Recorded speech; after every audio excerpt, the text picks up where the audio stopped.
Shalom. Salam. And to the atheists in this audience, how the hell are you? I'm going to come back to the atheists in a moment, all right? For those who are expecting to hear about my reformist argument for Islam, we may need to wait until the sit-down, because actually what I want to do in my few minutes alone up on this stage is tell you about the journey I've taken over the past decade. Very, very personal journey, and its rather surprising implications for all of us. Let me start at the start. Some of you know this, but well worth refreshing your memory. My family and I come from Uganda in East Africa. We were booted out in the early 1970s by General Idi Amin Dada. And as political refugees, my family and I wound up in Canada, God bless its soil, and that is where I grew up attending two types of schools.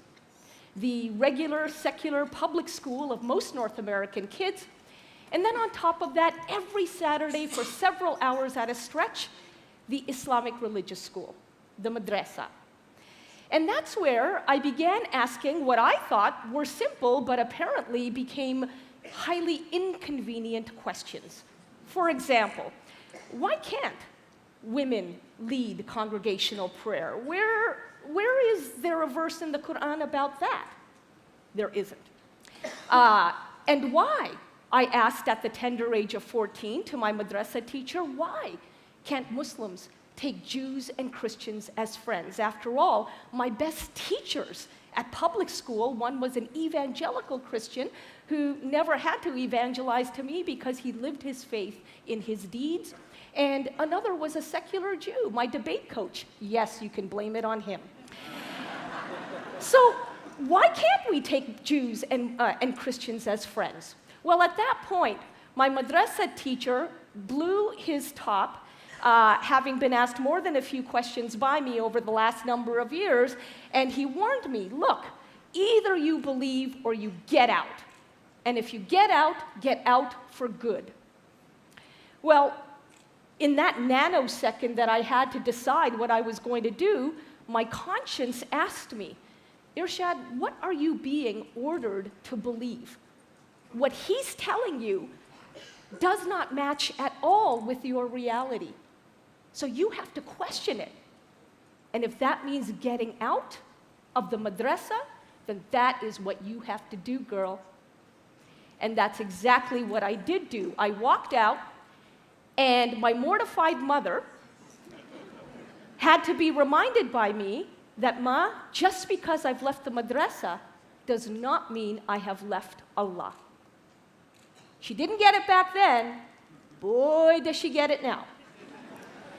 And over the next several years, pre-Google days, I will add, here's why that's important.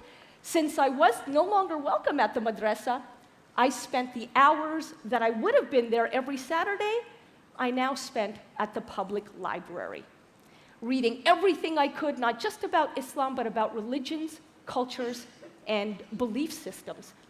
And that is when I came across this marvelous tradition of independent thinking within Islam that, David's right, politics, and only politics, has shut down.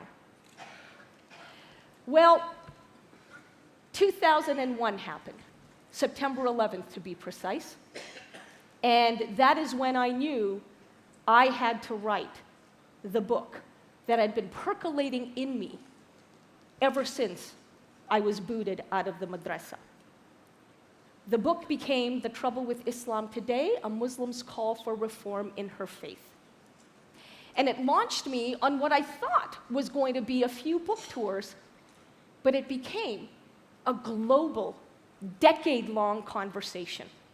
And you'll hear in a moment what some of the comments I got from young people were about. But you all know, because the media has played this up big time, that during those tours, fatwas came my way, death threats came my way. since then, 10 years on, I'm here to report to you that something very different is happening. Last year, I did a major debate on Al Jazeera TV with a conservative Muslim. And afterwards, yes, I got hate mail, but I also got what I call love bombs, a lot of them, from young Muslims all over the world who wanted to see more of that kind of debate and dialogue. And here's the most surprising part. Not a single death threat. Not one. That's progress. It's kooky, but it's progress. You know who I am getting a lot of hate from these days? Missionary atheists, who call me things like coward, who tell me in deeply vitriolic terms, which I won't share with you on this stage, but who tell me that even sticking with faith is but a fairy tale. And to them, I'm a hypocrite because I preach independent thinking on the one hand, and yet am immersed in my love of God on the other. What I'm learning from this experience is that it is so easy for any of us to lapse into tribalism and insularity and, yes, irrationality, even as some of us preach rationality, for example, as atheists do. And I have to say to them, and I have, that they too need moral courage. Moral courage is speaking truth to power, but here's the key. The power, ladies and gentlemen, is not simply in Tehran, and it's not simply on Capitol Hill.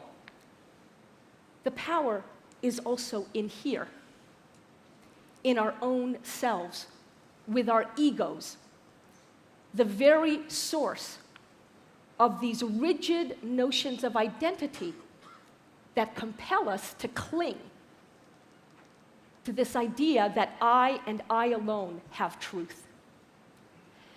You know, in so many ways, it was young people of faith, including young Jews, who pointed out to me in this global conversation during my book tours that I had a lack of moral courage.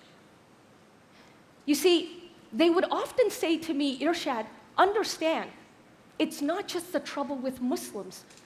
We're seeing a rise of dogmatism in our own communities, in our Hindu, in our Jewish, in our Eastern Orthodox communities. And you know what I did? I dismissed them. I cringed. My ego didn't want to hear their truth. After all, I had a thesis to uphold. I had books to sell. Well, a decade on, we're seeing chauvinism, cultural, religious, ideological chauvinism in the ascent in places like India, Russia, and yes, Israel. And with rising chauvinism comes defensiveness, even among those who don't share that chauvinism. It's amazing, you know, every time I talk publicly about the rise of gender segregation among Jews in Israel, I'm often told to mind my own business. This from non-Muslims who would be the first to applaud when I condemn gender segregation among Muslims. And so they need to learn moral courage. They need to speak truth to power. That is to say, to their own egos.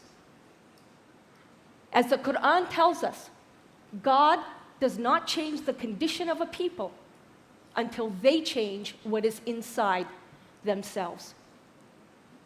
And Muslims continue to have to hear this We still need to hear this big time. In my experience, ladies and gentlemen, a new generation is increasingly hearing this. The question I have is, are we hearing that generation? Or are we still stuck in our post-9/11 moment? In other words, is the Viagra of identity politics keeping our emotional defenses up? Thank you very much.